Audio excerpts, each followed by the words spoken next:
Hello everyone, today I'm with All That's Gone. We are restarting the show for the year. Hope you had an awesome end of the year, and hopefully 2021 will be a little bit better. So let's launch the intro and then we'll get to the news.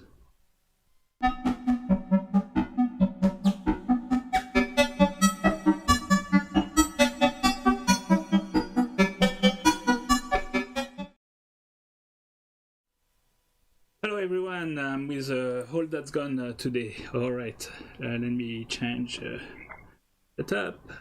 And here I am, and let's go over the news. Who I've got online, I see the peronosphora is here, Malarkey is here, Dylan Sang is here also. Alright, welcome for the first show of the year. I know it's just after New Year's Eve and New Year's. I hope everybody is recovering. Alright, what do we have? You all know my site, pitchymango.org. I would like to thank all my supporters on Bandcamp, so you can join on Bandcamp subscription. We were talking with a few friends that it's a little bit complicated to join. It's not a very intuitive interface, but you can join now and help me for all these endeavors and music and everything, and hear how all the supporters that I have on the Bandcamp. It's a yearly subscription. It's a little bit like Patreon. It's quite neat, and you get access to everything that I do and even some pre-release. All right, what do we have coming up? You've got the Resident Electronic Music, which is on Tuesday, January 12 at 8 p.m. I'm starting to get a lineup with Malarkey, who's here on the chat, and Dylan909. The form is still open, so you can sign up. You create a 20-minute piece, you upload it to your YouTube as unlisted, and I'll download it and we'll have a show together. This stuff is organized with Fez and Jason Warden, so this event. So you still have time to sign up and release some piece. And it's not modular synth only, it's anything electronic music of your own making. Alright, what else do we have? We've got tomorrow resonant frequencies. Okay, sorry, wait. With all this break, I forgot how these things work exactly. So here is a link to the resident. And now let me give you the link for resonant frequency. So resonant frequency is tomorrow, and I think All That Gone is performing too. And I've got a little video, so let me see to make sure I've got the right one. It's not this one, it's I think this one. All right, I've got a little yes, and that will be also their anniversary. All right, let me launch this a little promo for resonant frequency.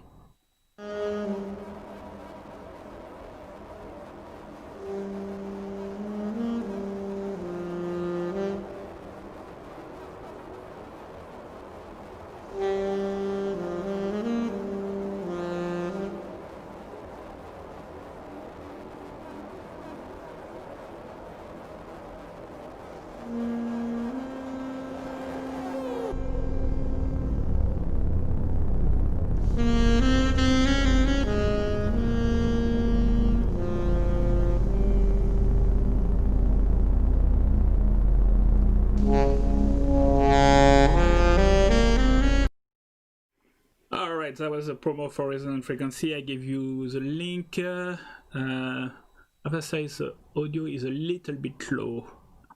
Let me bump it a bit. Okay. Also, this was a little bit quiet. Alright, so that was resonant frequency. So please have a look at it. Bandcamp Friday, Bandcamp Day will be on the 5th of Feb, so not this month, but next month. So that's why you put everything in your wish list and then go and buy some awesome record from independent artists. We've got a peak that should be on the 3rd Wednesday of the month, so 20th January at 7 p.m. I don't know when it will be, but here's a link for peak if you want to know more. We've got also the Sonic Sunday, which is on the 3rd of the month. I don't know when is the next one, but it's on Twitch and it's organized by Faith. And this is the link with the Sonic Alliance. What else do we have? I've got also Malarkey, which is here on the stream. Is on Data Cult Audio episode of today, so you can go to Data Cult Audio and see his episode, and I think he has a little promo for us too.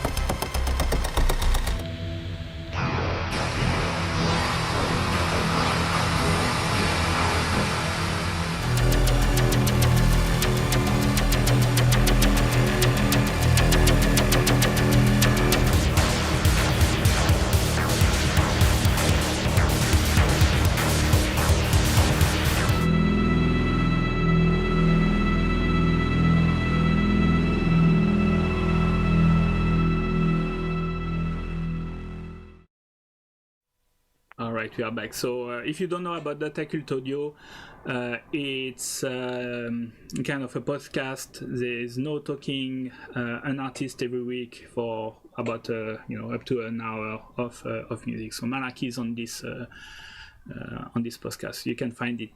You can find Data Cult Audio everywhere. All right, let's go back to the news. So we say about Bandcamp. So what do I have in my wish list? So the last show was with Light Bath. He's got a new album that's released. I see Norman. I was a friend. It's a movie that was crowdfunded, and a friend participated in it. So they are releasing finally the movie. So Norman. I've got Philippe Petit, who does Boukla also, has got an album coming up. I saw Intan Fon, Actias, Jungle Wave, Sign Mountain, Corey Kezeluna also. I've got some albums. So here, Light Bass, Selected Public Works. You may want to. So it was on the previous show. So if you want to see it. And what else do I have? The Garden of Earthly Delight from Philippe Petit. With Boukla, and runs Modulism, and I think Modular Radio with some friends. Julia Bonar also released a new album, techno album, so you may want to check that. And that's a long link. And what else do I have? And Einbach has got therapeutic music, where he cut everybody's comments, the bad ones, and put it all together with various effects. Finally, I think we wanted to hold that gun, and myself wanted to talk about new system instrument from Next Expanse, who has released a bunch of modules. The latest one is Babel here. So you can have a look at all these new modules that are made in Bay Area. Or made in Left Coast Light, I guess. All right, and finally, Hugo R.A. Paris has got a mixing company, Teeny Crush Mixing, and let me find the link, and is offering 10% discount for all the listeners here. So here is a link with the code for the 10% discount. All right, let me go to my guest. Here we are. I've got my guest, and I've got his Bandcamp. So here, All That's Gone, also known as Scott. So, hello. How are you doing? Hey Frank, how you doing? Doing good. So let's start by the usual question. The hardest question. Who are you? Who am I? Yes. Yeah. Oh, I'm Scott. I perform as All That's Gone. I mostly play techno, and I guess we call it ambient, because ambient, techno are practically cousins, at least in this, at least when I say it, I guess. I've been here in the Bay Area for the last 20 years, and I don't know if I borrow from, take inspiration from, or just can't avoid being influenced, I guess, by the many, many Bay Area crews and scenes that work so hard and frankly against a ton of headwind to put together, events and create communities around either a set of values, or a set of values expresses music, or a set of music expresses values. So every little sort of influence and push and tug from the crews here in the Bay Area definitely shaped whatever this musical journey I'm on here is. And it also, like, these crews give you like a way to connect or relate to other scenes and other crews. You get access to all sorts of information and stuff via the various socials. But it's hard to sort of put yourself in a faraway land and in its conversation. But what you can pick up from your interactions with your crews, like friends and family or flower shop, or plenty of crews that I can't claim any sort of level of participation with, but they've definitely shaped my sense of what the role of music in your everyday, the role of music in making an event special or a moment special. It's all cool. And there's also, sort of the giant elephant that never gets mentioned around here in terms of art scenes, but the Burning Man scene in the Bay Area is just incredibly influential in a number of ways. But one of them by creating an outlet, a place to put art, or a place to put sound design, or a place to put music. So, I think a lot of people are either directly influenced by Burning Man, or it's just sort of unavoidable sort of thing. Not on the internet, but you're definitely being influenced by it no matter what. I get that same sort of feel with Burning Man, even though it's controversial maybe to bring up because of the different images everybody brings to what that means. But so that's a long answer to a short question. Yes, indeed. And it's interesting, Burning Man, because it's one event in the year, but all the artist group are preparing it and do kind of pre-rehearsals, and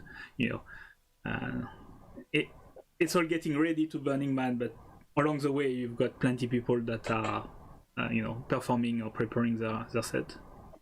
Even people who don't go participate and build crews. If they, for a lot of people, the reason to go is to make something.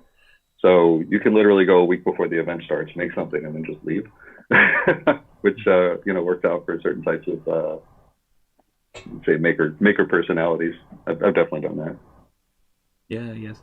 And as you were talking about different group, I just want to put the Discord invite to Left Coast Light. So if you want to join all of us and you're not there, there's a Discord server, Left Coast Light, and you can join it and talk with us.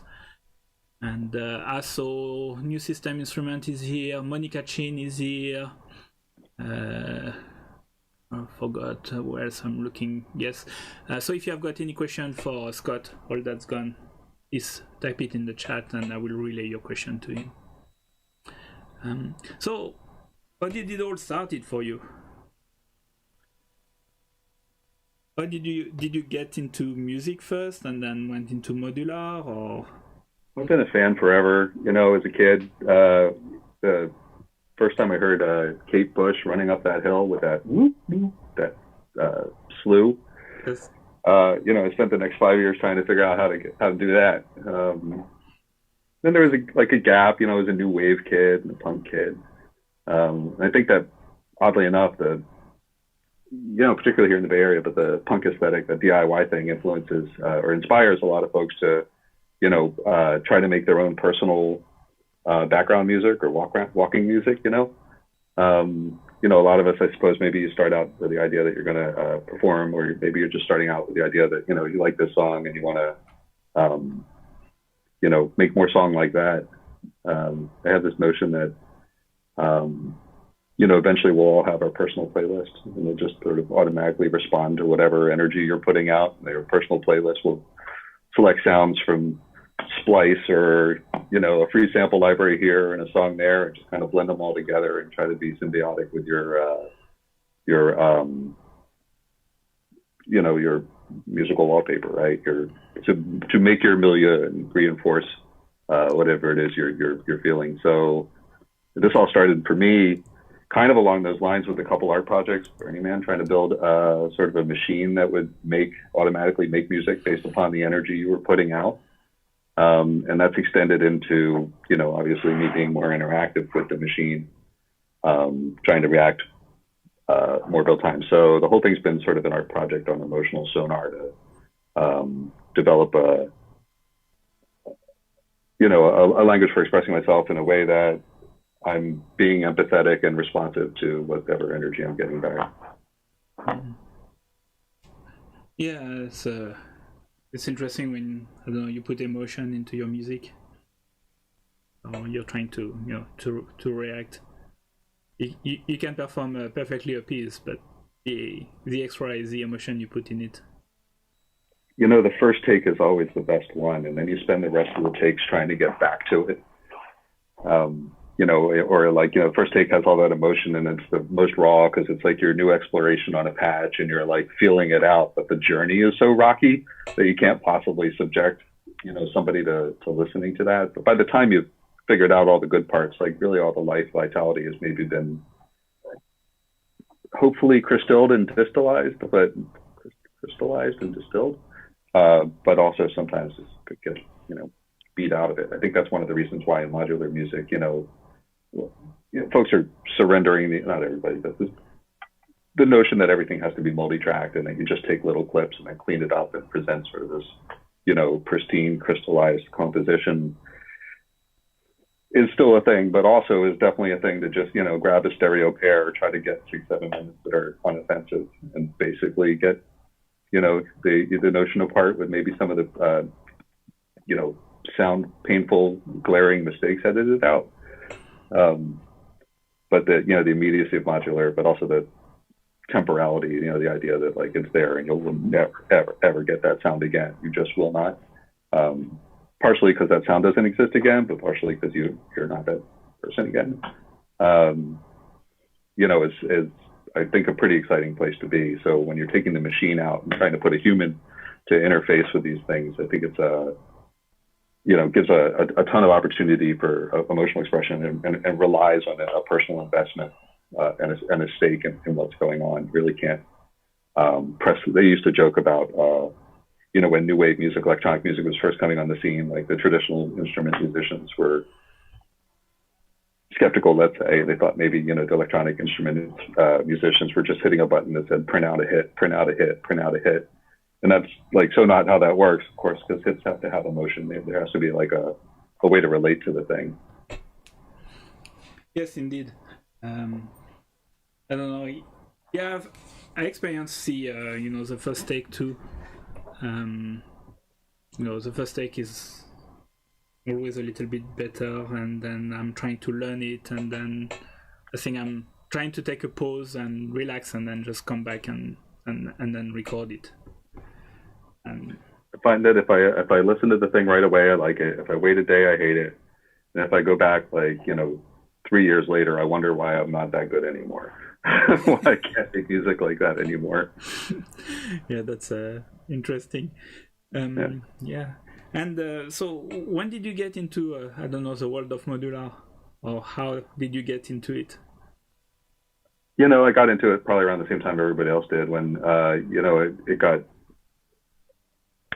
commoditized in such a way that the instruments were, approachable, that a lot of the risk was taken away.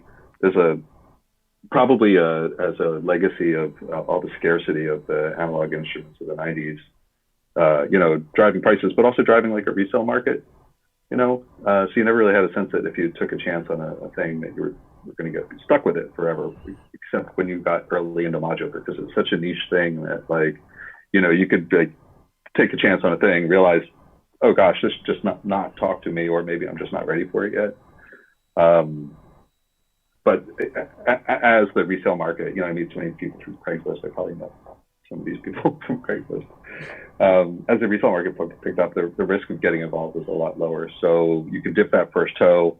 In my case, I started with kits. I started with the music thing, which I still totally have racked. And the the expanders, which are like the core of my sound, is trying to figure out which voice goes in which expander, because you get these sort of 8 gates in a row. And so setting up voices in sort of counter to each other based on their position and the timing is super core to my sound. It also keeps it really simple, which is something I've been trying to work towards. Other DIY modules. There's a VCA up there. There's the Rampage up there, not currently racked. I did the sampler, which I don't have. For the most part, if I make a module, I don't sell it because I'm only like 95% I did it right. So, you know, I don't really feel right about unleashing DIY modules in the world. But so after, you know, a couple of DIY modules, you know, I was ready to commit to, you know, Eurorack as a way of life, because it definitely sort of sucks you in. At some point you look at like a traditional synth and, you know, wonder, why can't you be more like your Eurorack? So that's been maybe, gosh, has it been 5 years? Maybe it's been 5 years. And I try to keep it, you know, to this. I try to keep it to this, 2 rows. And then like the case of modules that are maybe on the way in, on the way out, maybe they're not working. So you like to have you prefer to do a DIY module, so you know, solve it yourself than to buy it already made? DIY was a good gateway, because when you're looking at like a $500 instrument that does 10% of what a $400 real, you know, synthesizer does, you know, that's a lot to wonder if you're going to like this. So DIY was a good way to, you know, dip a toe without like having to spend that much money and figure out. There is something special about having, you know, made one of these things. I built this from a kit. You know, it's mostly beautiful because somebody made a beautiful box, but you know, it's kind of, it goes from like being something to being like a forever instrument. You know, just because, you know, the value of it is, you know, it's emotional, right? The value of it is more than the noise it makes. It's how you feel about it, and in the end, you know, it's just an art form, not a you know, skill. You spend time building it, so you know, and maybe debugging it a little bit, check your soldering. I find that interesting when I go to a Mockfest, you know, to build the mock stuff. You know, all the surface components are done. You just need to solder the pot and put it together. But you know, your room is people, and you build it. You know, I have a theory about songs. You know, when you have a favorite song, it has super little to do with like the key changes and the tempo, but probably more to do with like where you were when you heard it, or what sort of emotional attachment you have to you know, the song. And a lot of the ways with these modules is the same. Like, you know, I had this module, and I know how it feels. I know how it makes me feel, and I'm just trying to get back to that moment. And so they, you know, so they have all this freighting, all this emotional freighting. It's they're just satisfying in a different bigger way, because they have a story that goes with them. I see Alex Barnett joined us, and we've got Alphaster also. So if you have any questions you want to ask Scott, please type them in the chat, and we'll relay them to him. Yeah, no, it's interesting. I don't know too many people that do DIY, and I've been following, you know, Next Expanse, you know, building his own modules and releasing them. So it's you know, it's an interesting journey. And it's a super you know, it's a real inspiration. It's kind of like a inspirational handoff from like the music crews into the you know, the both global Eurorack community, but you know, especially the folks I get to rub elbows with. They really how to say it, the end of this, they keep you on your game, right? Like, you know, if I have the you know, benefit or whatever, the opportunity to like open for, you know, Next Expanse, for example. You know, he's an amazing performer. A lot of these folks are, and so like, you don't want to be, you don't want to like bring your B game, you know. So it really inspires me to be more creative and think more about the music I'm putting together and the instruments I'm putting together. The set I'm put together for today, I made a really conscious decision to, I made a really conscious decision to not do all the like deep dive modular sound noises and exploration that would be tempting because this is naturally a Eurorack audience, but like putting together a crowd patch and just kind of standing back for 20 minutes and seeing what happens. I decided not to do that, even though this would be probably the folks to do that with, because it's just not where I'm at right now. The exploration I'm on right now is trying to make less and less and less with less and less and less, like trying to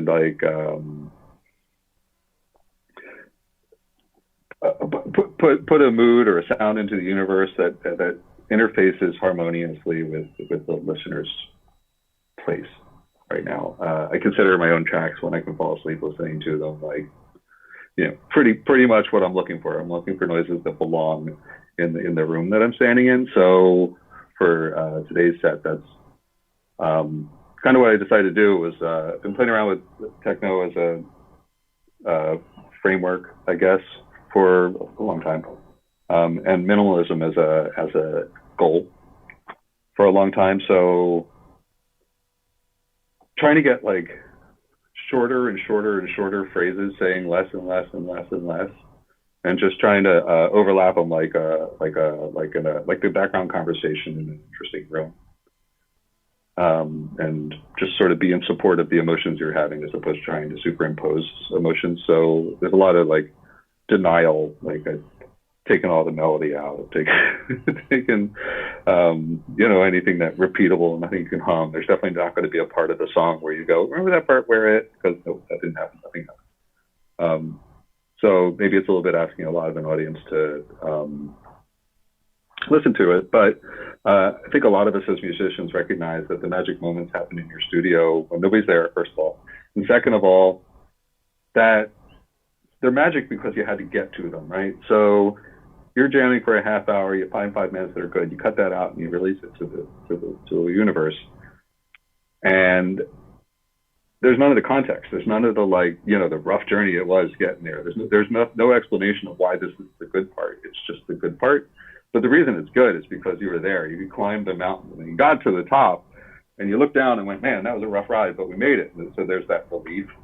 So the piece I put together today wasn't the first take. It was a later take. As a result, a couple of the sort of things I wanted to do, I actually forgot to do. But I like the sound. I like the mood. I like how it does have that sort of mountain journey sort of vibe.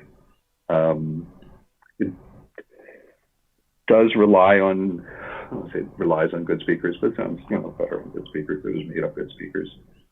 Yeah, we are all a little bit audiophile, so we've got good speaker, or you wear your headset when you listen to some modular, because sometimes we are not making it.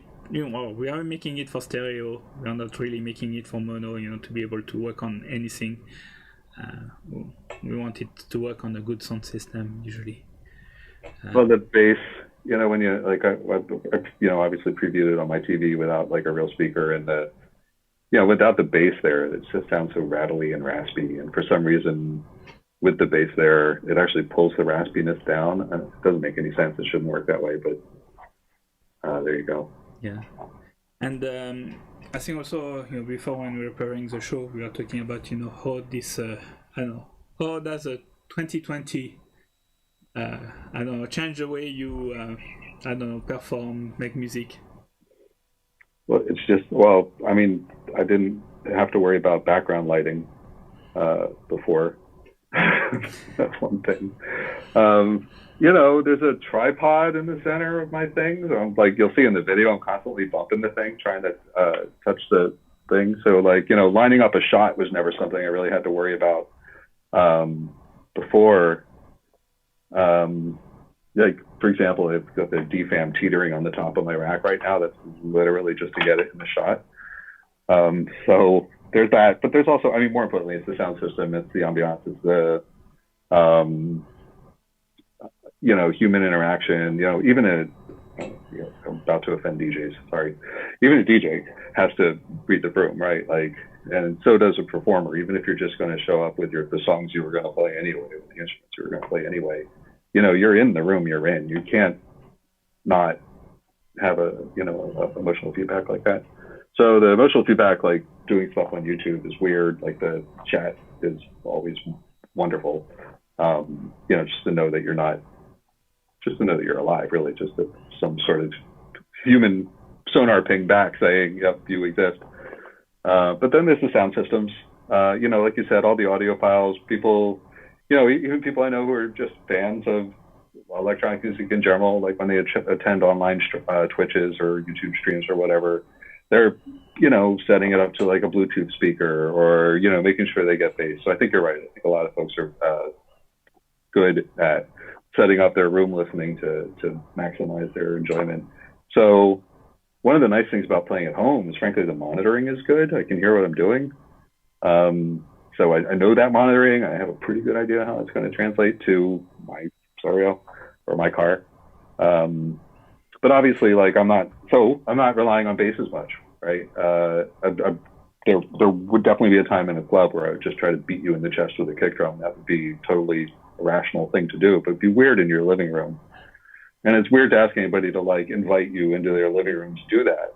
So for my own purposes, to make music I want to listen to make music I just want to play back, or that I hope other people want to listen to, you know, there's a lot less bass nowadays. There's more like a sort of middle, comfortable realm. I don't expect that I'm going to have like anybody standing in front of the stage staring at me. So there isn't like that kind of requirement that I am that interesting for that long, which is a little liberating, right? Like when you're like performing, there's this constant intervention. But when you're just sort of, you know, in the room in the background on a YouTube while someone's making breakfast on a Saturday morning, hopefully this music will go well with that, because it's what I play when I make breakfast. So we are reaching the half past, so that's the time for the performance. Do you want to introduce it, or I just play it and then we talk about it later? I think I probably have introduced it. For the nerds in the audience making heavy use of a looper, it's just below camera. And there's a Pioneer sampler making the basic drum noises off screen. Oh, and I posted the modular grid. I'm looking at my thing over here. I posted the modular grid for the to the Facebook group, and I actually ran out of mixer channels, so I have this Tesseract modular mixer. So it's got 1, 2, 3, 4 modules, but only 3 of them fit. So the 4th one is actually held on with push pins to the bottom of the case. So that's a little bit off screen too. So there's an extra mixer where you can't see it. And anyway, the piece is, as I described, minimal techno. Hopefully goes well with pancakes. Yes, and I've got fleshy temples. You can blast me in the chest with a kick drum anytime. All right, let's watch it and hear it.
Oh, that was really awesome. Thank you, Scott. Hold that gun. Really cool. I see a few people made a few comments. I see Bob Tech 15 just joined us, and Alpha Star peronosphora, fleshy temples. I guess everybody was dancing and loving the groove and the tunes. Peronosphora loves the tune, fits perfectly for the weather outside. Okay, here are the claps. Slightly delayed, 20 seconds to get there. Nice.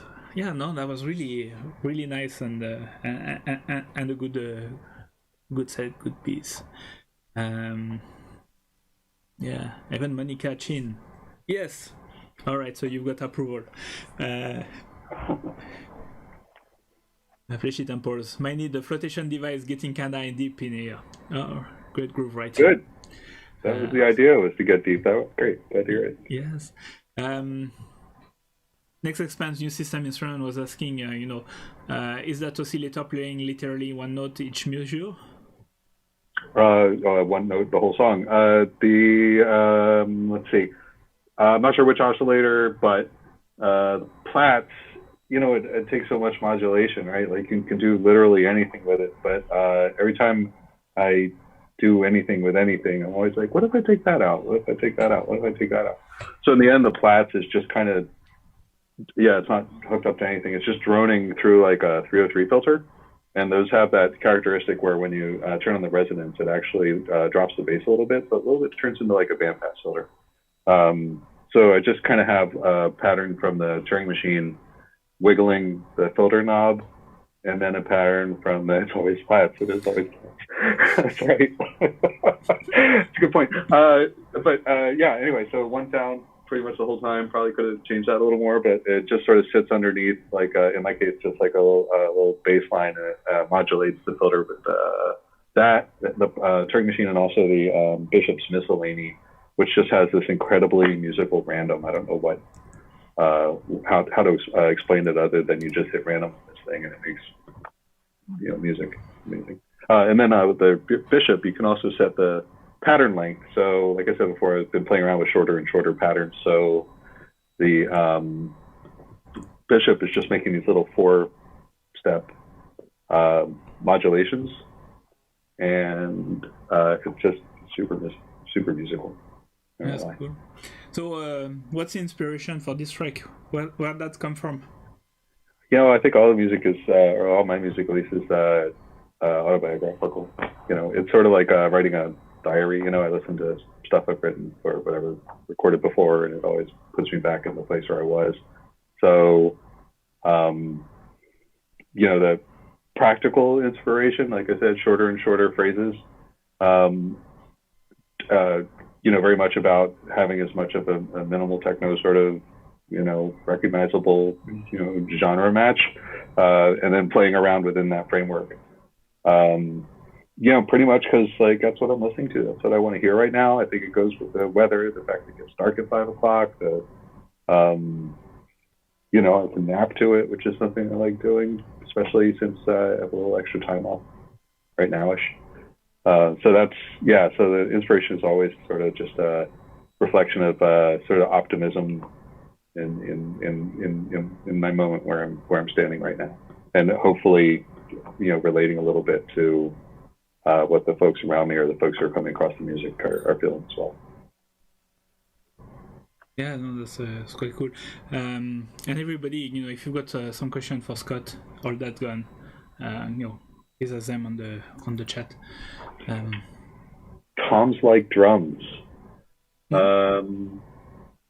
Toms like drums, probably. And I didn't change those as much as I probably should have. I became sort of self-conscious on playback, but Toms like drums is probably 2 future retro transients set to the same preset, slightly different modulation. What do they call it? The attenuations, but taking complementary modulation, one of them from a 5-step sequence called a penta, the other from the control voltage out of the Bishop Miscellany, and also the Turing machine They are gated through a pair of low-pass gates.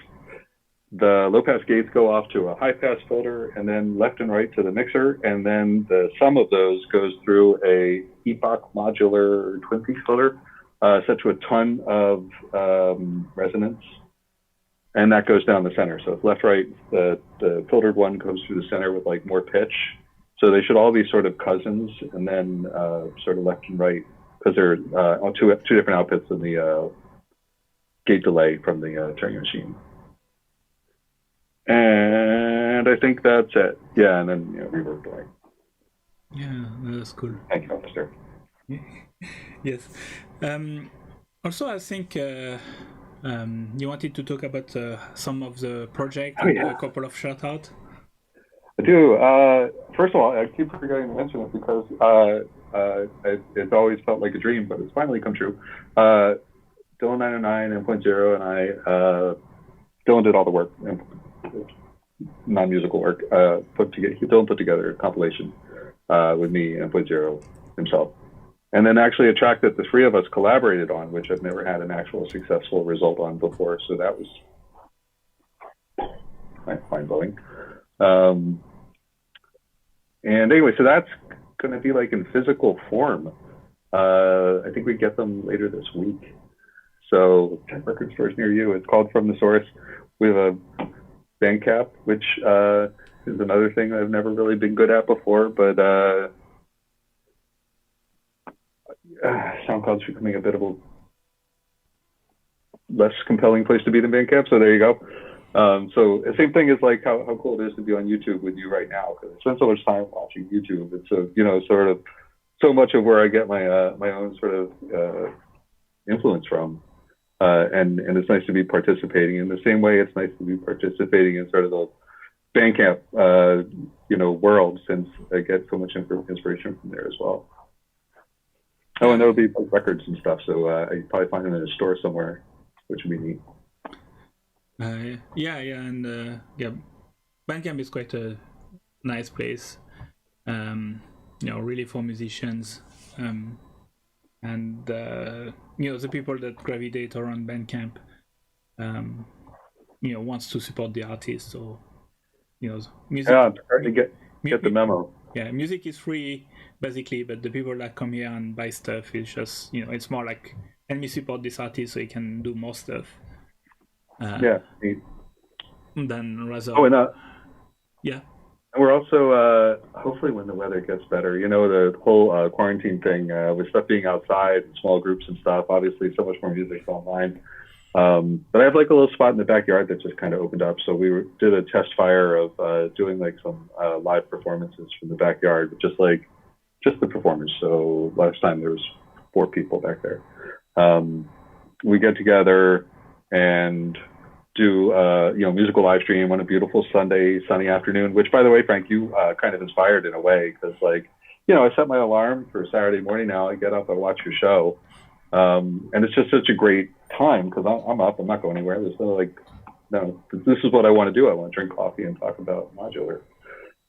So I want to sort of maybe contribute to the world I want to live in, and we're going to be putting together some live streams from the backyard. And live performances, probably a focus on mid-tempo, something sort of relatable, neighbor-friendly, and also how you want to spend your Sunday afternoon. So look for that as the weather breaks. Yeah, it looks cool. Looking forward to that. It's I just tried a couple of days ago. I haven't released it yet. I recorded something on my terrace also. Just cool.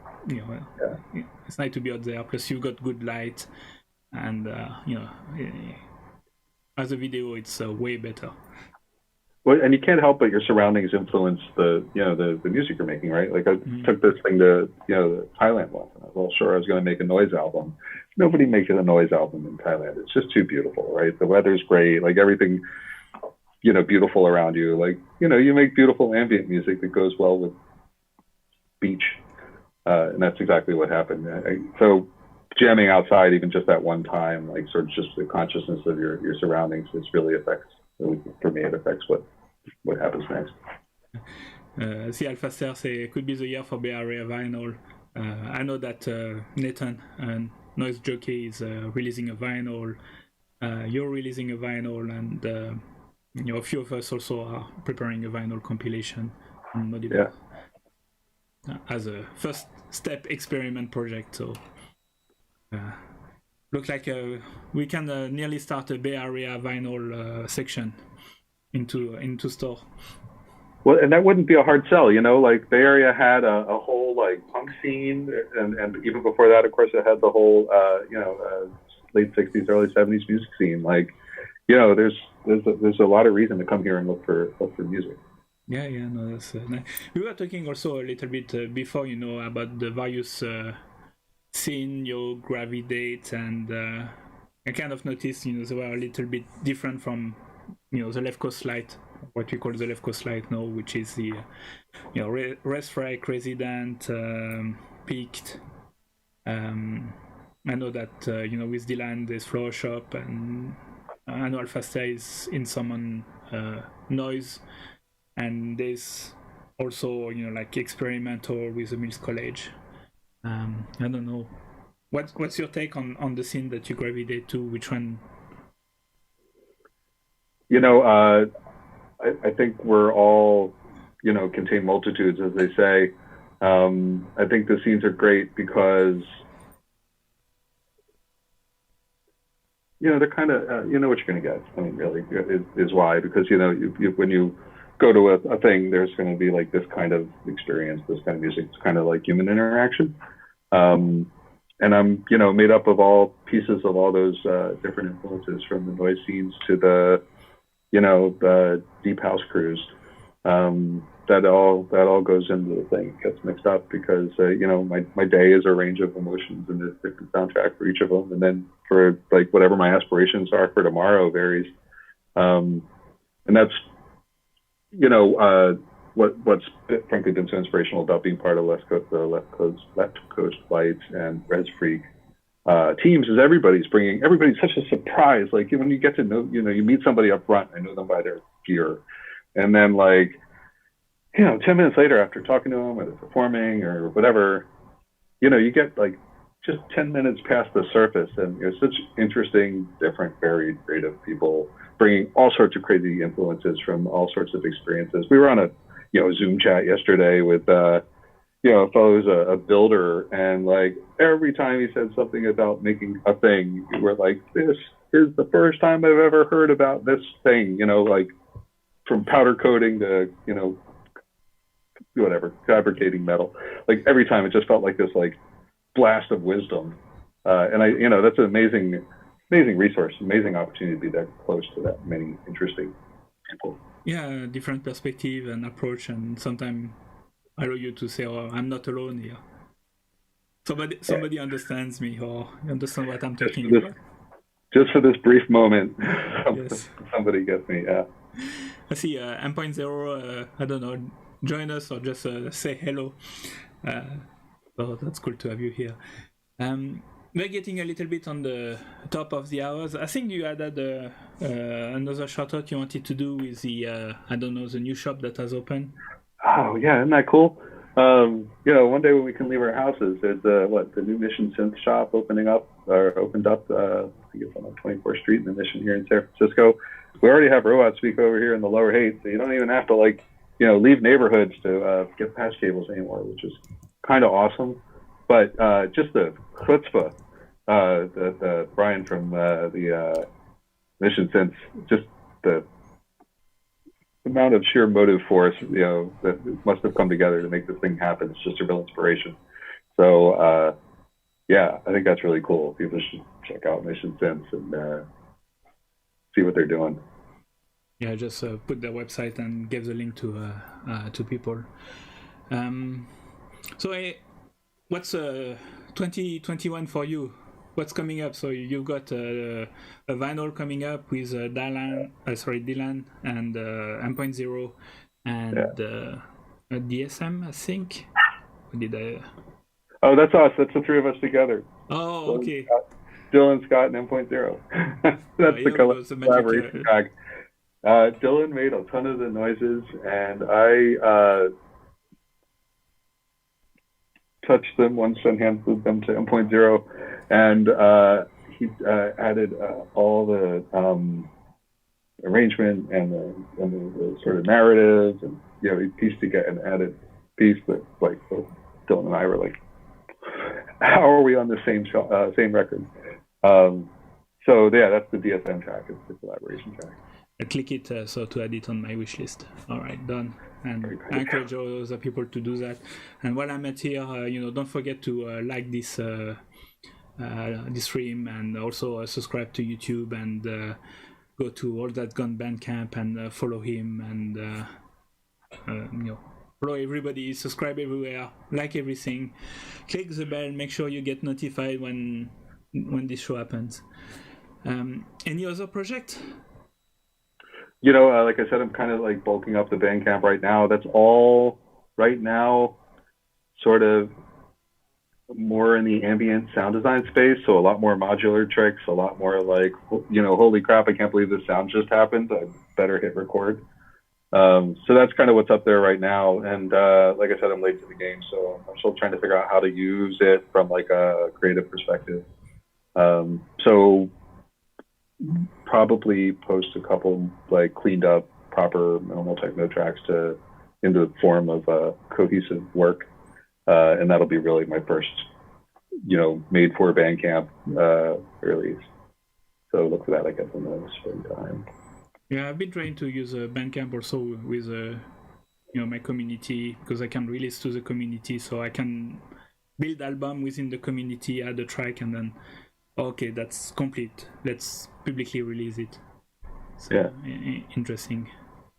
And sometimes also in Bandcamp that allow me to prepare the album correctly, and then it's easier to distribute it via DistroKid, because I've got, it's done, it's ready, I don't have to figure it out.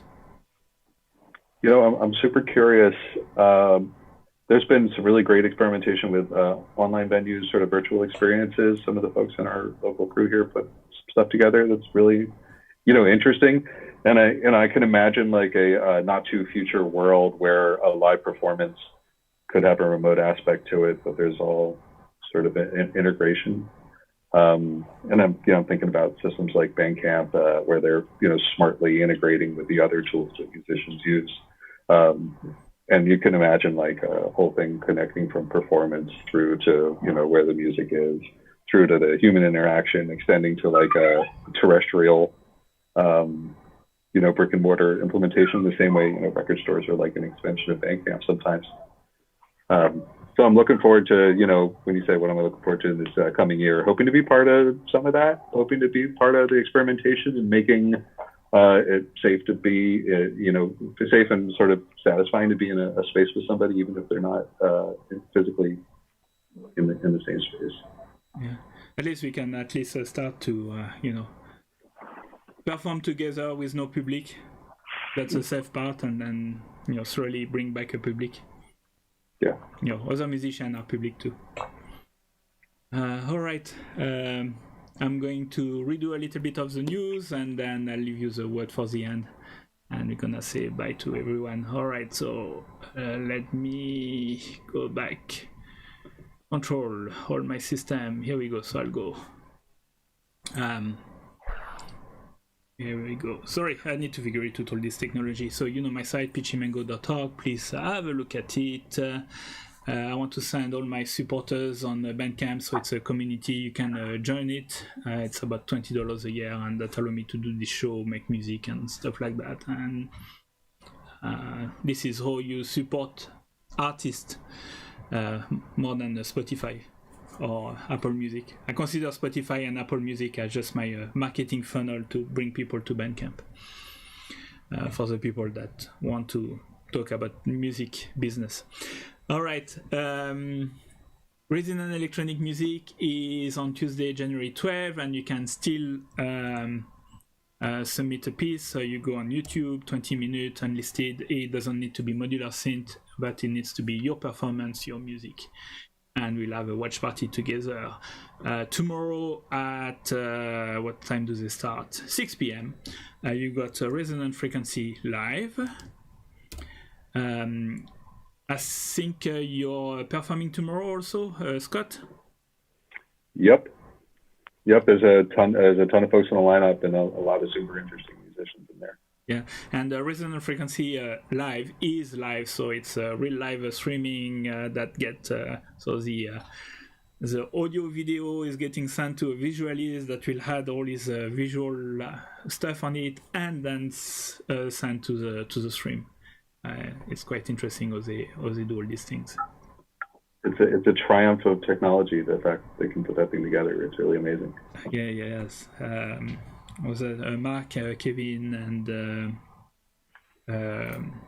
Dirty Bill? They're really doing an awesome job. Yeah. I do the streaming, and I've got everything pre-recorded, and so I remove as much problems as I can, but they are really going in the deep end. Yep. All right, let's carry on. We talk about the wish list. So I saw Light Bass, Philippe Petit as an album. Alpha reached to me also, and he has released an album on New Year's Eve, so you can get it also. So I talk about Light Bass selected public works. I had Light Bass in the previous show.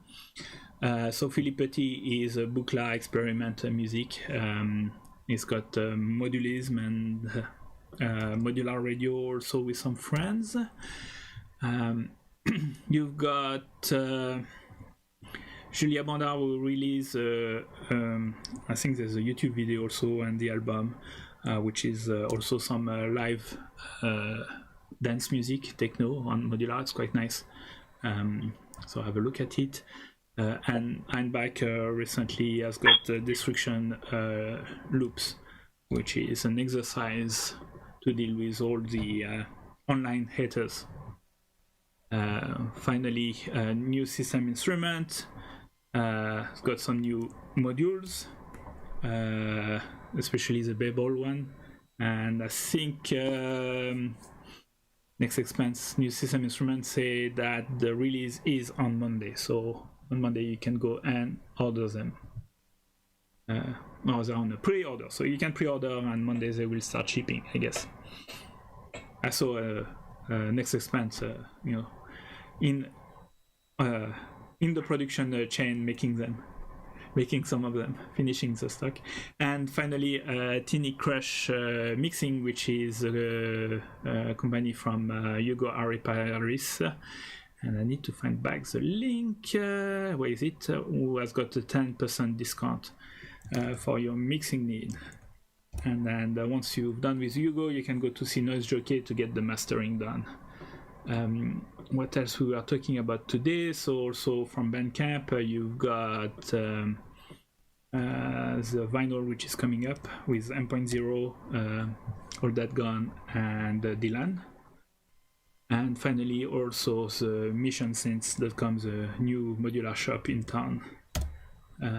So now we've got 2 or 3 shops here in the Bay Area with also Robot Speak, and not sure if there's one in the East Bay. If Vintage Synthesizer Museum still are selling gear there also. So that's coming out quite good. Let me go back to Scott.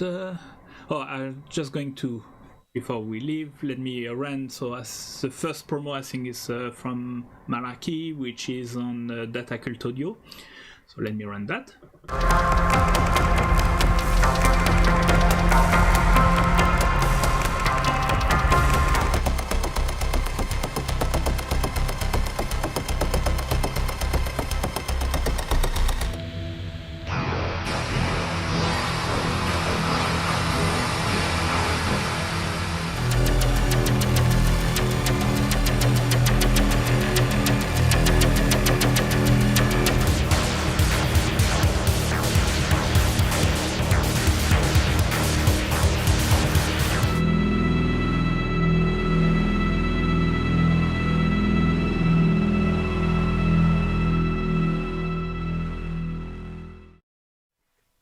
And the next one is a promo for RusticNerd.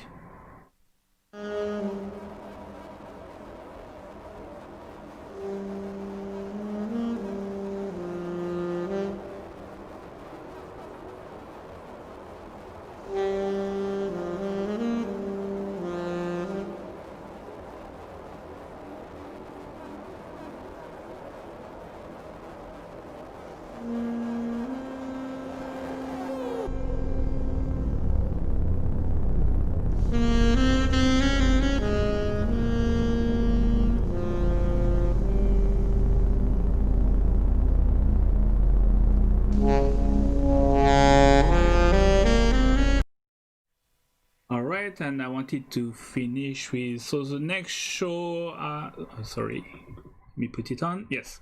So the next show will be on Saturday, 30th of Jan. I wanted to do every 2 weeks, but I had to deal with some personal matters, and I didn't get somebody lined up in 2 weeks, so we'll see, maybe I'll line up somebody. But the next show is Saturday, 30th of January, is with Christy Blizzard that was in Frequency Shift that I hosted on my YouTube channel. So Frequency Shift is a monthly event, I think, for women and non-binary people. So and I saw a performance, so that's going to be quite interesting. All right, let's go back to I guess this one with Scott. All right, Scott, that was awesome. I saw some people show up, Schmuster just join, and a couple of people. We haven't had the spammer on the Twitch, so this show is getting famous when the spammer are starting to show up. All right, so Scott, message for the end before I launch the outro. Yeah, thanks for doing the show, Frank, and thanks for having me on it. It's nice to have something to look forward to during these times. But like I said, it's also a nice way to check in every couple of weeks and see the family and have a schedule. So thanks for doing it, Frank. I really appreciate it. Thank you very much, and that was really awesome to have you, and really awesome performance. All right, so hopefully see you in 2 weeks. I don't know, I'll try to line up somebody otherwise on the 30th of Jan with Christy Blizzard. That's going to be awesome. And if you want to know more about Christy Blizzard, go to the Frequency Shift that is on my YouTube channel, part 1. All right, thank you everybody. That was so awesome to see you at the beginning of the year. Really like the community and all of your support. Thank you very much. Have a nice end of the day. Have a nice weekend.